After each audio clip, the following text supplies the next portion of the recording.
Hello, everyone, and welcome to the Land of Brand Laboratory, or as we like to call it, the LOBoratory for short.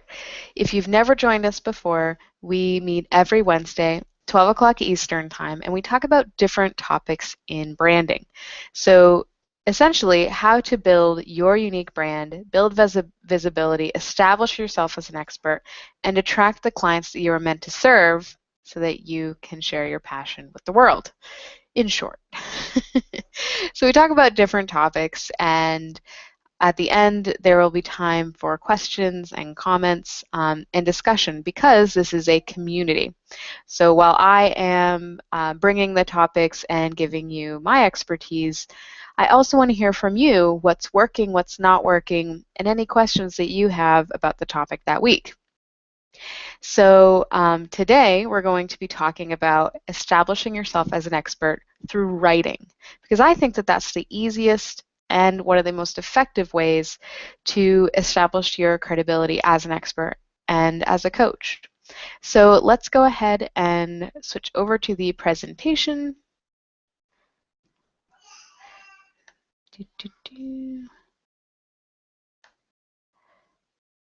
All right.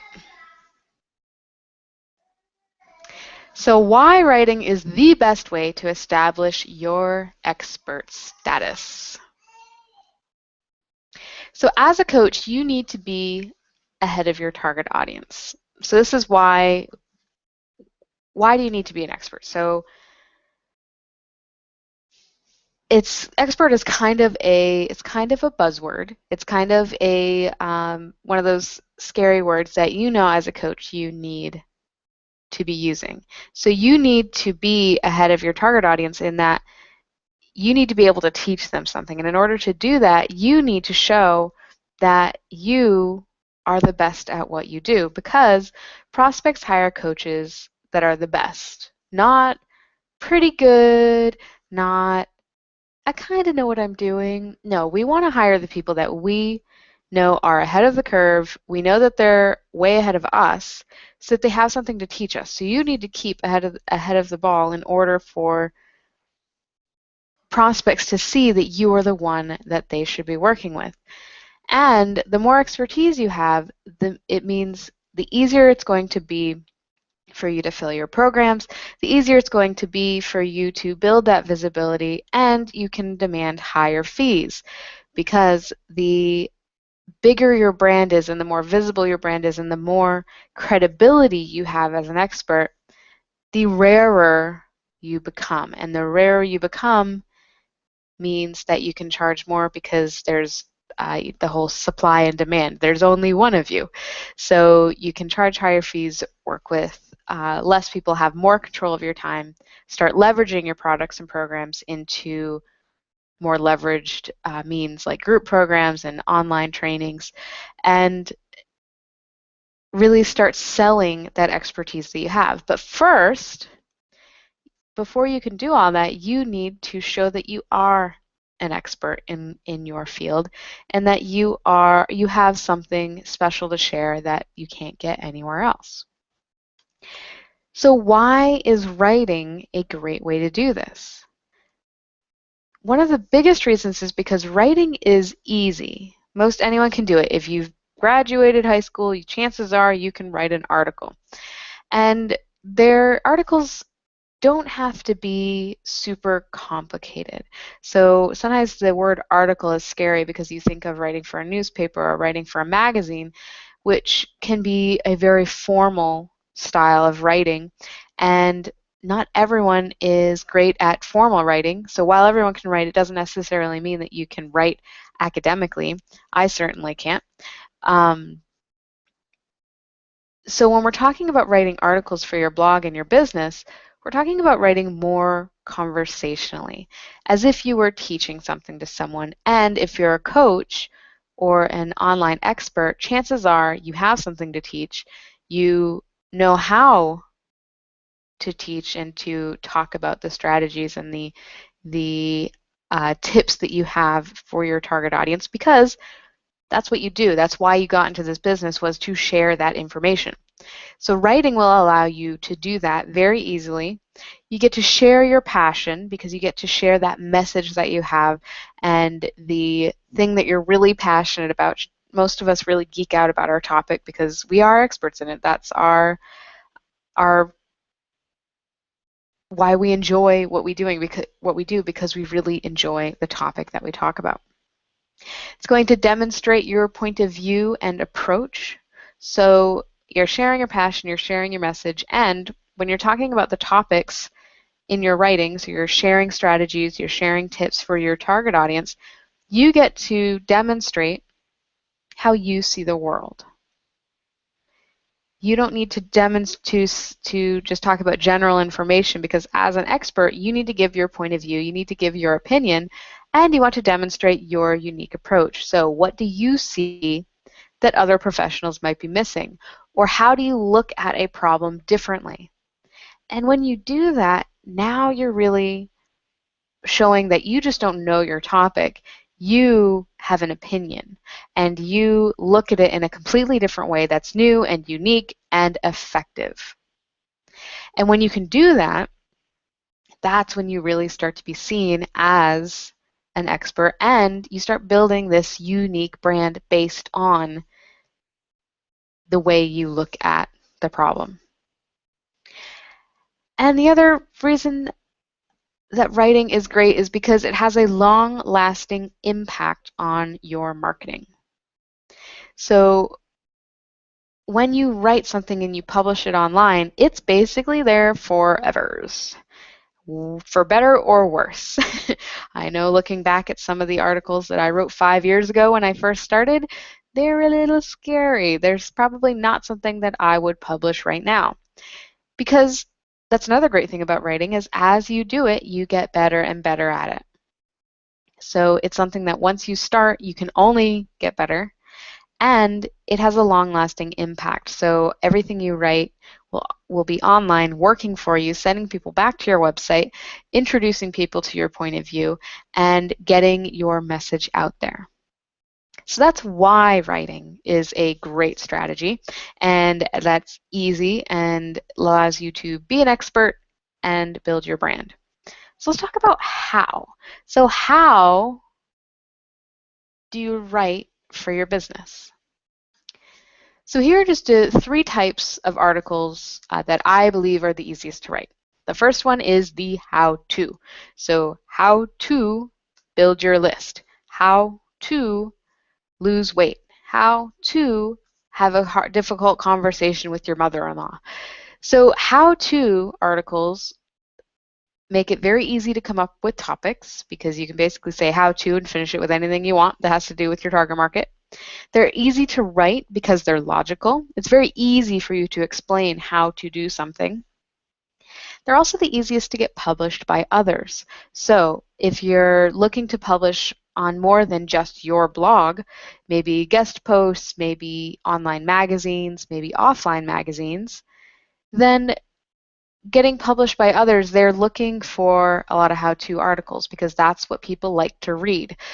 It teaches them something, it helps them solve a problem that they have, and they're easy to read and follow because, again, they're logical. So it's the same reason why they're easy to write is the same reason why they're easy to read. The list article. The list article, again, is very easy to come up with topics. Basically, you decide what you want to create a list on and you start writing. So I did a list a while back on, I think it's this, 70 ways to promote your brand. And literally, I just kept listing strategies. So there's a couple different ways you can do that. You can either do the really long list, which is just a sentence per thing, per item, or you can also do lists like 5 ways to solve this problem, or 5 ways to choose a coach. And that's a different kind of list where maybe you don't just write a sentence for each item, but you actually explain what each of them are and how they're relevant. So they're easy to write and they're super shareable. So list posts, especially when they're really long, are something that a lot of people share. So they share it on social media, they share it with friends, especially if you make them funny or some kind of unique spin. They're things that people like to send to others because, again, easy to write means easy to read. The third type of article that's really easy to write is the why. So why this or that? And why is just a naturally curious word. So it creates curiosity. So why is this better than that? Why should you be doing this? Why is this the way the world is? So it creates curiosity and it allows you to express an opinion. So you can express your opinion on why something works or why it doesn't. Or you maybe not just your opinion, but hard statistical evidence that also reinforces your expertise. So whether you're expressing an opinion or something that is, fact, either way, you're creating expert status when you're writing why articles. And again, these articles are very easy to create topics around and to write. The key to writing any of these, and I kind of mentioned this before, is to stay conversational. So don't worry about being super technical and academic and getting the perfect grammar and using big words because no one likes to read those. They're boring. If I wanted to read a textbook, I would go buy a textbook. When you're establishing yourself as an expert, you really want to talk conversationally about your topic as if you were having explaining it to someone in person. So use a conversational tone. Use words that you would use with someone that you know and that you're familiar with. By doing so, you're going to demonstrate or express your personality, rather, not demonstrate your personality. That would be silly. You're going to express your personality so that people can get to know you. You're going to be more approachable. And you're also going to make the topic more approachable because it's easy to read. Just like writing academically is difficult to write, it also makes it more difficult to read. And you don't want to intimidate your audience by going way over their head. Talk as if you were talking to a friend and explaining the strategy, the tip, or whatever it is that you're writing about. So this is just 3 easy ways to brainstorm topics, because this is a huge question I get is, what do I write about? How do I create topics? A lot of people don't want to start their blogging or their article writing strategy because they're afraid that they're going to run out of topics. So these are three ways to brainstorm topics, and just these 3, you can create tens, if not hundreds of topics. So questions that you're commonly asked. This is probably my number 1 way to get topics is throughout the week when I'm working with clients, when I'm doing these calls and or other webinars, working in courses, reading forums, going on Facebook, just all these different places where I'm interacting with my target audience and my clients and my prospects. I write down the questions that I'm being asked. And oftentimes someone will send me an email and they'll ask a question and I write out this really long answer and I realize, hey, this is an article. I can take what I wrote to them and I can create an article and post it to my blog and send it out in my newsletter. So that is probably the number 1 way to get topics. It's the easiest if you are interacting a lot with your target audience. Other ways you can brainstorm topics are to think about what are pitfalls you see clients, or just if you're not working with clients yet, your target market falling into. So when they try to accomplish the result they're looking to accomplish, what are ways they get off track? Or what are things that they might be able to tweak slightly in order to get a better result? And this will often open up a whole list of topics that you can write about.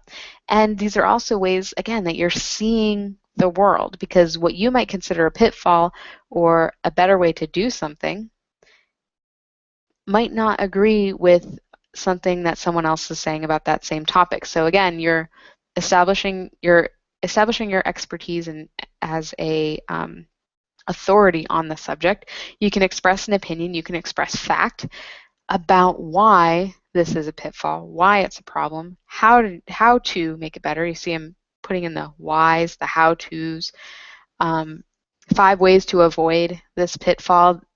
It's very easy to create a lot of different topics around any of these problems that you see in your market.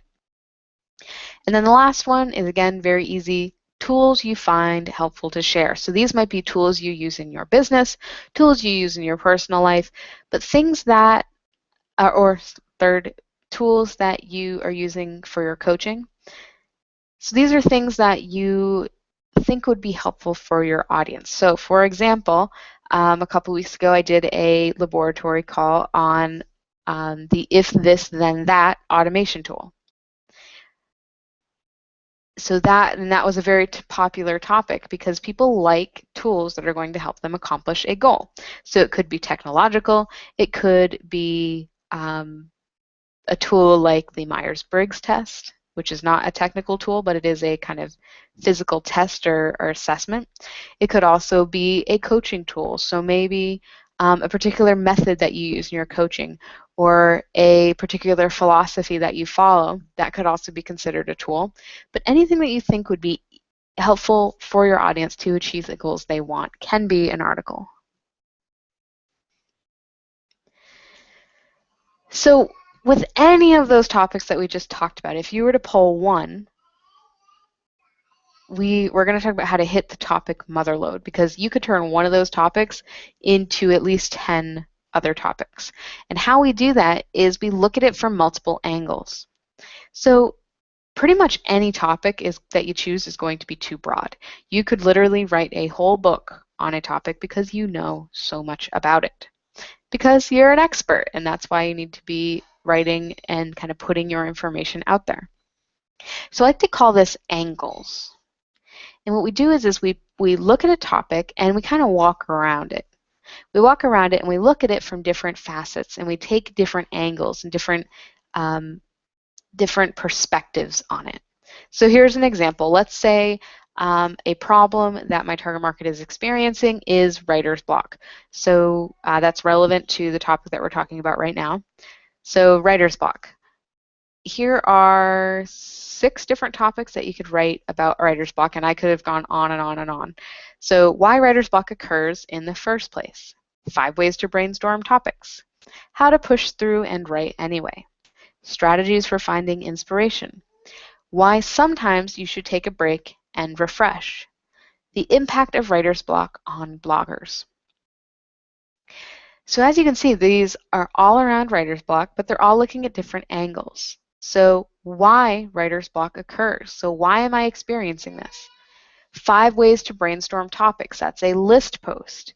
And literally I could just write out 5 different ways that you can brainstorm topics, or I might write 5 different paragraphs about how to brainstorm topics.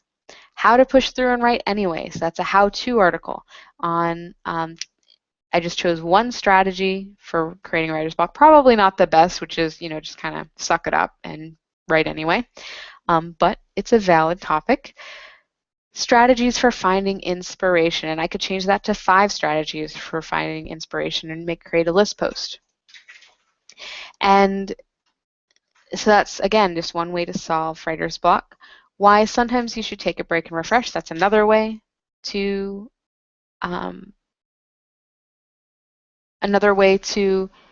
prevent writer's block, and the impact writer's block has on bloggers. So again, that's just the result. So if you look at any topic that you want to write about, you could probably walk around it and find these different angles or these different ways to look at the topic and write at least 6 different articles, if not 10 or more.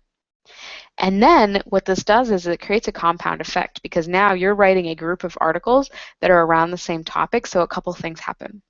1, you really show yourself as an expert in solving that particular problem. 2, because you're writing about the same thing over and over again, you're really going to drive your point home.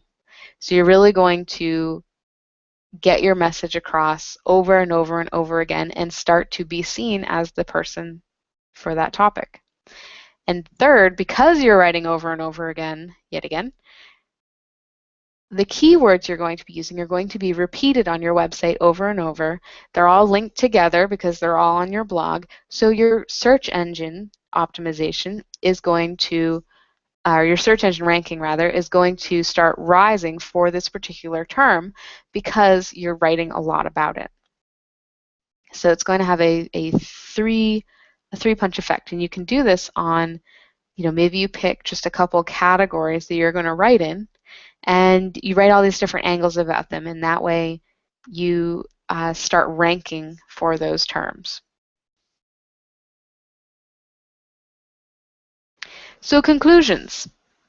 As an expert, you can write about a lot because well, one, you know a lot about your topic because that's why you started your business. But I'm willing to bet you know a lot more than you even think you do. And when you write about your particular area of expertise in your field, you share your unique viewpoint. And when you have a unique viewpoint, it establishes you even more as an expert. You start to be seen as the go-to person in your field because you're not just regurgitating information. You actually have an opinion and a viewpoint and experience with that problem. And articles are easy to promote and have a long-lasting effect on your marketing. So an article is very easy to post in a lot of different places to drive traffic back to you.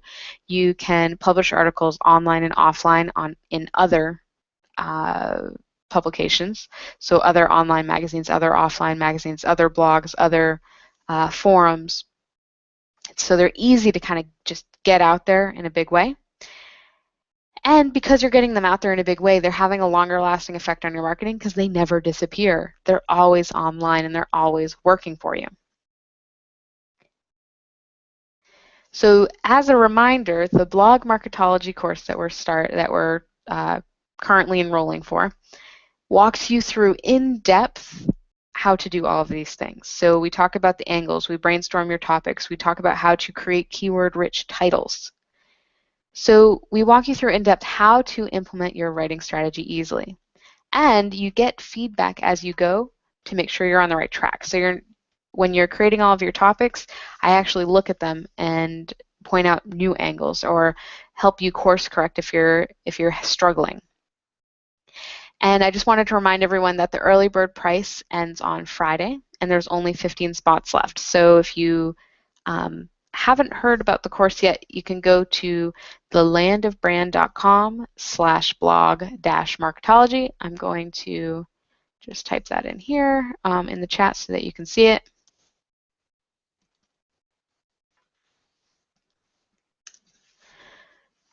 So if you haven't heard about the course, you should definitely check it out because it's really about your writing strategy and not just learning how to use blogging and article writing for marketing, but implementing it because there's a lot of how-to courses out there, and honestly you could probably find a lot of information for free. So what this is really about is holding your hand as you implement so that you have the confidence that you're doing it right and can just continue to move forward. Oh, hold on, I switched my window, now I can't change my slide.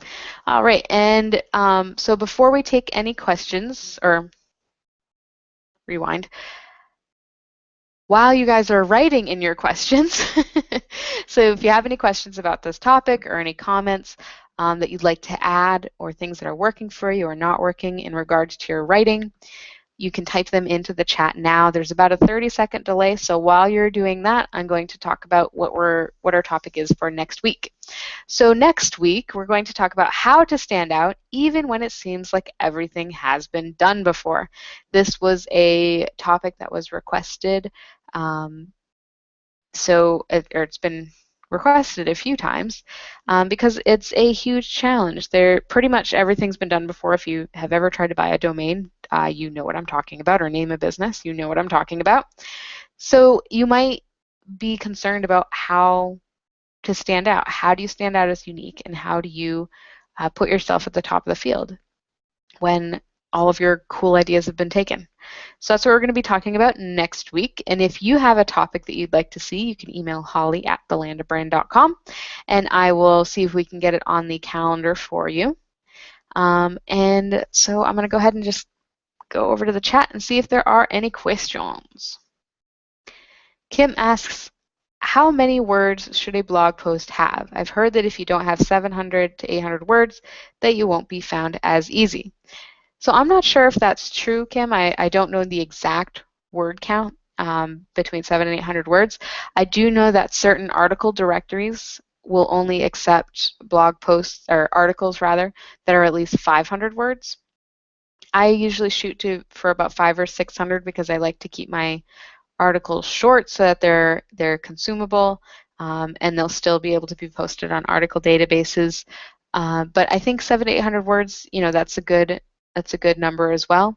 It's really going to depend on the topic. So some topics you may write a lot on because it's a complex topic or you just have a lot to say.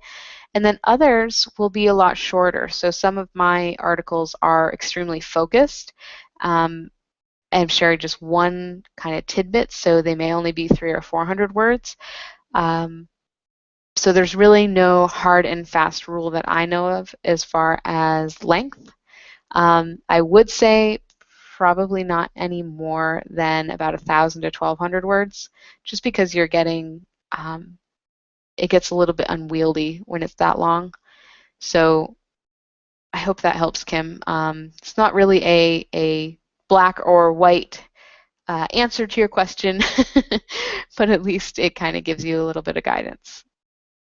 And I don't see any other questions coming in. That was a great question, Kim, by the way. Thank you very much for sharing.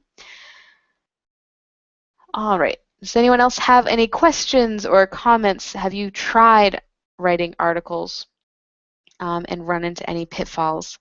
Do you have any questions about your particular strategy?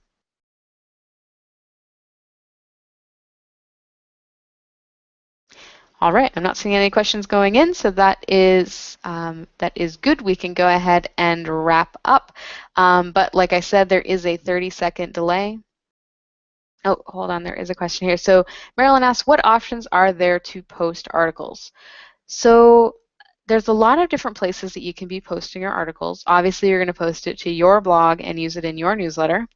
Other places would be finding other blogs that serve your target audience and seeing if you can write a guest article. You can also post your articles on social media, so your status updates on Twitter, LinkedIn, Facebook, but not just status updates, but also groups. So you can find Facebook groups that are relevant. You can also find LinkedIn groups. That's a huge one that I use. Oh, hold on just one second.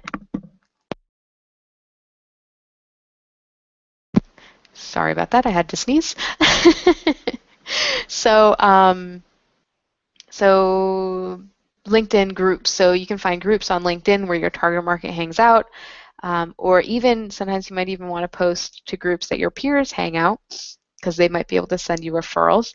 But you post your article in those places so that people can find them, they can comment on them, and they send people back to your website. Other options are article databases. So easingarticles.com has been around forever. Other ones would be selfgrowth.com, biznic.com. Those are just the three that I can think of off the top of my head. A lot of them have very similar names, so sometimes I have a hard time remembering the actual names of the databases, and I don't want to send you to a bad URL. So there's a lot of options for putting them out there. What I would not recommend is finding an article submission service that sends your article to hundreds of places and hundreds of blogs, because even though they promise that they're really targeted niche blogs, for one, you don't want your article, the same content, to be showing in all these different places because Google will take it less seriously. And the other thing is that a lot of the sites that they're posting to are pretty much junk sites. They're not really they don't really have your target audience going to them. They're not really reputable sites, and you don't want to hurt your website reputation by having the content linked between them. So what you want to do is find really select places to put your content that your target market is hanging out, and that's going to build the reputation of your website. So I hope that helps, Marilyn. Tina asks, how many articles using the same word? Not really sure. Do you mean how many articles can you write? I'm not really sure what specifically you mean there. How many articles using the same word? There's no limit. to the number of articles using the same keyword. What I would do is limit the number of keywords that you're trying to rank for on your website. So when you're creating your categories and you're finding those different topics that you're going to write about, when you're starting out, I would start with about 5 different big picture topics, and those are your categories. And you choose those topics based on keywords, based on what your target audience is looking for. And these are all things we talk about in the course, by the way, like in depth, and actually help you choose the keywords and the categories. So I'm going to try to touch on it as much as I can here, but it's pretty much its own topic. So choose 5, no more than 10 to start with, and write about those topics and all the different angles. And that way you start building a really focused website around key topics. And then as you grow and expand and your expertise grows and expands, then you can start adding more categories. So as you start to get results, then you can start growing and expanding. So I hope that helps, Tina. Kim says that was very helpful and has given me some more ideas. Thanks. Marilyn says, I haven't thought about groups. Thanks. Kim says, here's another thing I've heard is to always post to your blog first before you put it in other places. Your thoughts? I think that is a great idea. I would definitely want to be posting my original content to my website first. I am not a search engine expert. I do kind of dabble in it in helping my clients choose preliminary keywords and do kind of like the DIY style of search engine optimization. So I don't know what the hard and fast rules are on this, so I'm just kind of giving you guys that disclaimer. But for me, logically, I would think that I would want the original post to be on my site, so that it's kind of like the ground zero of where this article started. And then as it gets shared, it's going to be posted on other websites and social media platforms later. But I want it to all trace back to my website as the original. So I would definitely logically say put it on your website first. There are rules or I'm not really sure what the word is here. So Google does treat duplicate content differently than original content. So if you are posting your article in a lot of different places, Google may not pay as much attention to it because it's duplicate content basically. So that's why for me, I try to post it in only a couple article databases, not across hundreds, so that it looks like it's just a spam article. So that's kind of my logic on how I do that. I don't know if that's technically right or what a search engine expert would say, but that's kind of how I do it. Tina says, same keyword as in you read that Google will only show 1 article per search. Same keyword as in that Google only show 1 article per search. I'm sorry, Tina, I'm not understanding this question.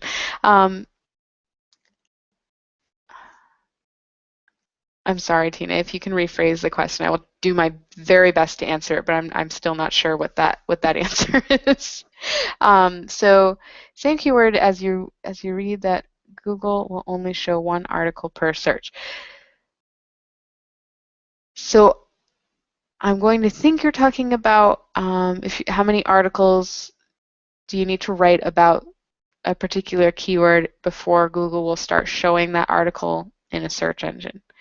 And I don't know what the rule is for that, but like I said, the more you're writing about a particular topic, the higher your overall website will rank for that topic and that keyword. I hope this is what you're asking. So basically, the answer is to try to just stay as condensed and focused in your topics as possible.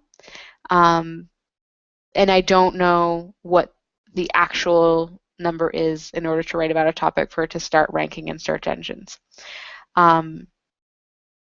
So I hope that helps at least give some direction. even though I might not be answering the question quite as literally as would be best. Tina says, if I write 10 articles using the same keyword, Google will only show one of these articles. Yes. They may show multiple articles.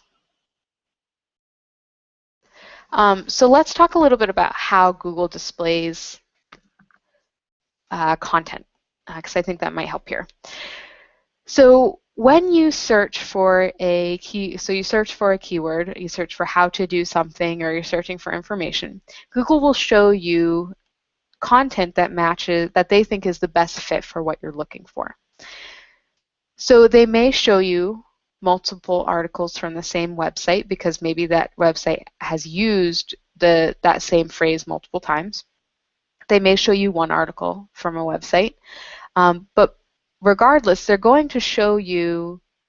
So let's say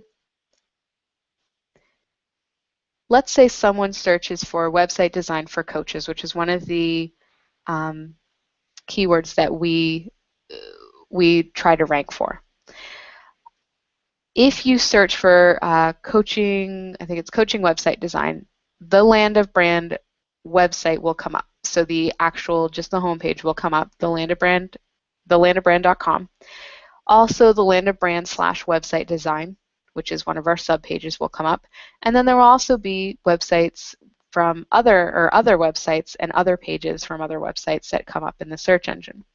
So there's no way to make it so that only one page of your site comes up, but any page that Google thinks is relevant on your site will come up. I hope that's not too confusing.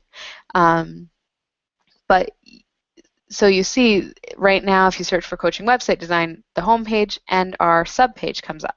If I were to write other articles or a lot of other articles and pages, then maybe I have 5 pages that come up on that first page of Google. So 5 different pieces of content.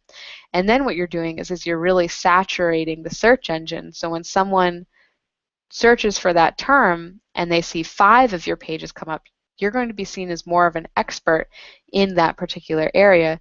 And if 5 of the 10 pages that Google is showing on that front page are yours, you basically have a pretty darn good chance that someone's going to click on your content over someone else's. So again, I don't know what the hard and fast rule is for how much content you need to write in order to do that. I think it varies by keyword term. So that's why it's good to find some keyword terms that are not really competitive, like coaching website design is a very niche keyword phrase.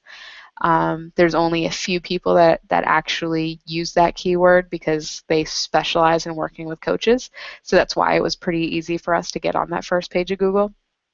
Other terms might be harder, like business coach is really difficult because there's so many business coaches out there, but you may find a niche. So business coach for ... and you find your niche. And then it's easy to rank for that particular term.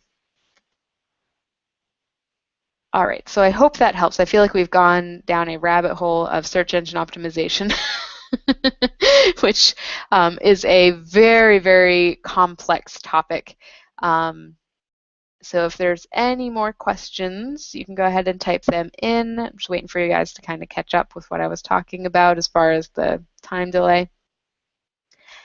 I'm not seeing any more questions coming in.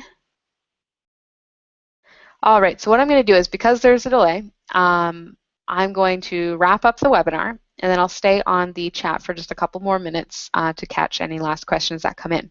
So next week, we'll be talking about how to stand out even when it seems like everything has been done before. And if you have been thinking about the blog Marketology course, it's nearly half full, and the early bird special ends on Friday. So if you're thinking about joining, now is the time to do it.